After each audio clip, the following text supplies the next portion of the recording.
Лековите се секогаш важни, секогаш се во центарот на вниманието, не само кога зборуваме за корона кризата.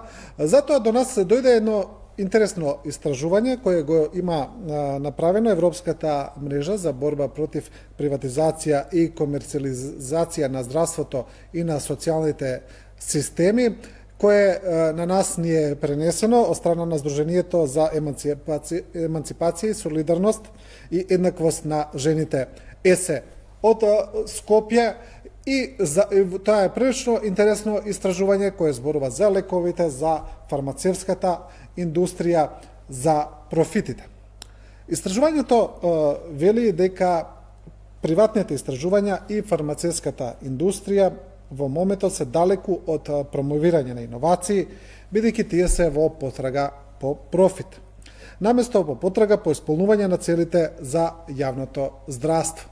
Тие велат накратко дека лековите често се прескапи, дека тие се прескапи и во однос и на развојната фаза и во однос на трошоците за производство. Тие велат дека компаниите премногу ги пумпаат цените, а на тоа се разбира страдаат граѓаните, па и здравствените системи, но кои исто така ги плаќаат граѓаните.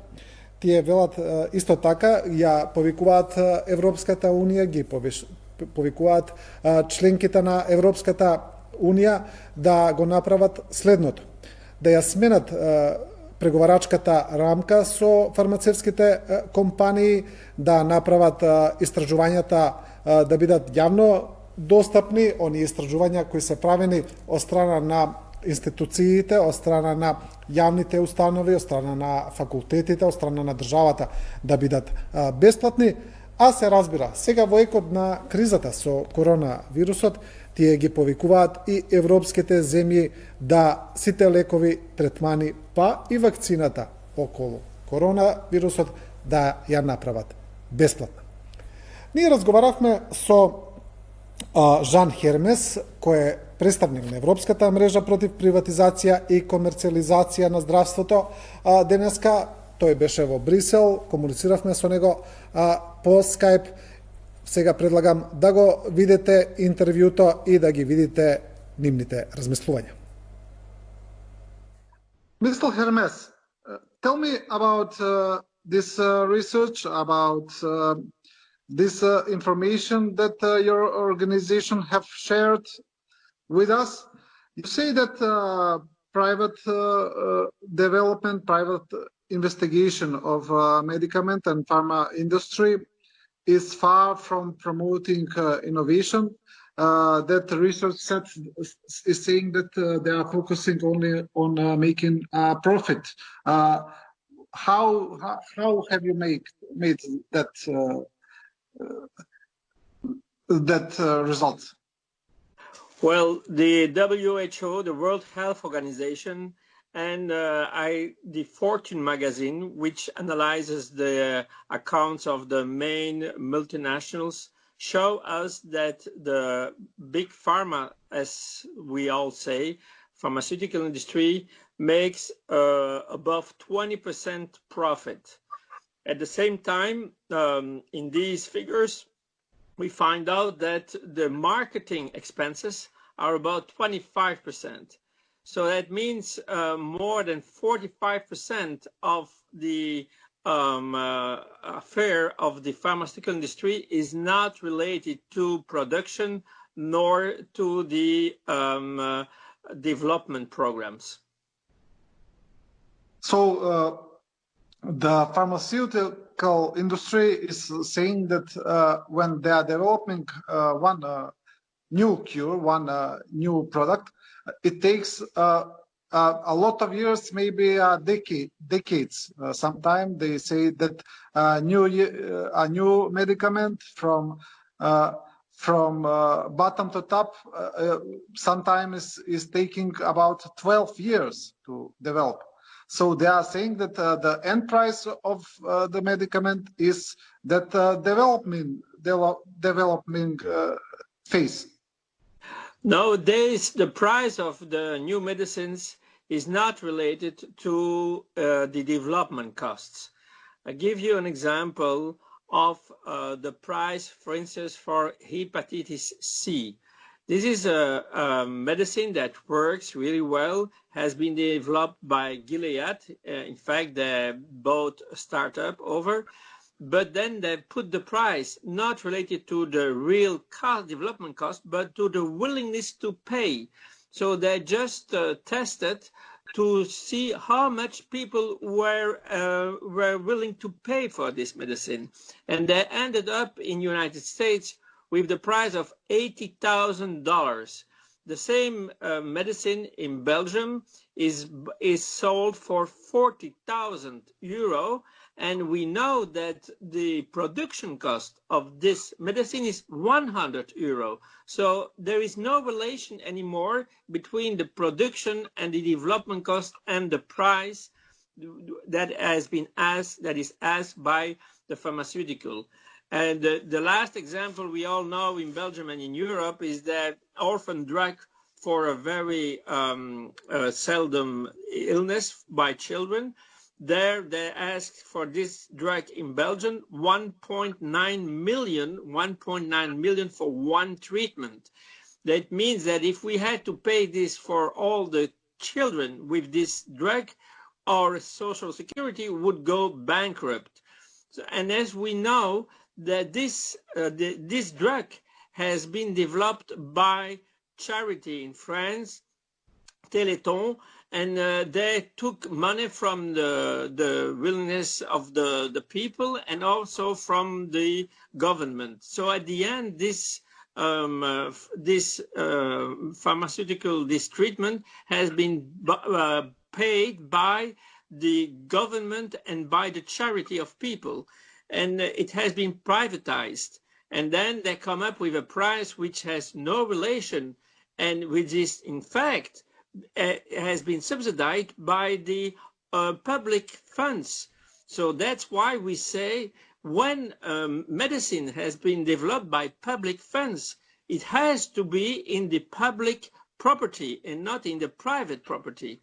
And we fear that with the coronavirus, when a treatment will be found, that it will be privatized and it will not be affordable for a lot of countries to pay for this treatment at that time. Now the pharmaceutical industry is in race to develop a vaccine or a cure against the coronavirus. So probably the company that will be first will make the largest profit. So you are saying to the EU member countries, your organization has said that all cures and vaccines for coronavirus have to be free. Sure, this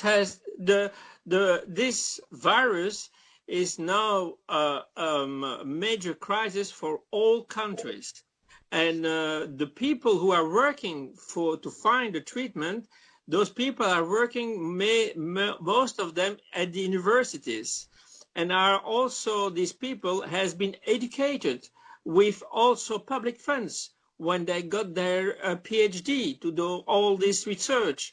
So we think that this has to be maintained in the public good.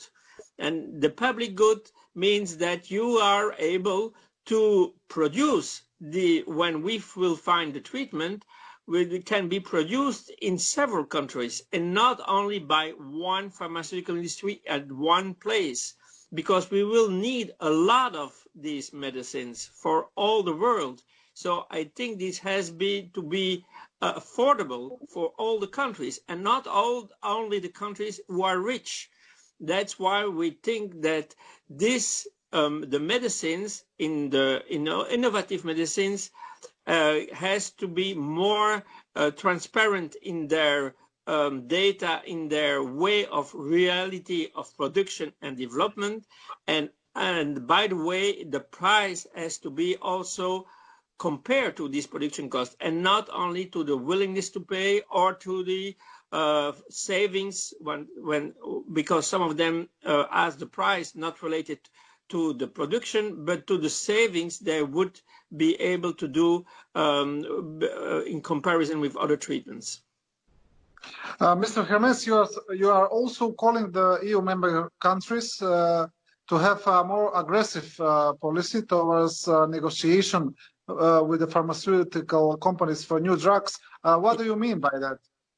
Well, now the new drugs are sold by the industry to each country with a secret agreement. So we can't ask to our neighbors which price they have negotiated. So we have different prices in each country. And of course, the countries with the higher income, they will pay more, and countries with lower income pay less. But at the end, why is this price so different from country to country? It has only to do with the bargain power of a country. If you have a large country with a large population, you are, of course, able to negotiate a better price. If you are a small country, then you can't negotiate any price. You have just to accept the price of the pharmaceutical industry. But what is really incredible that at the same time the European Commission, Europe asked us to have public finance in equilibrium, not to have too many expenses in healthcare. And at the same time, they let us with raising prices. So we have problems to got enough money to pay these high prices, and at the same time they tell us be careful with the health expenses. So now we need some more cohesion. If indeed we have to be cautious with the health expenses, then we need also a mean to have more pressure on these prices.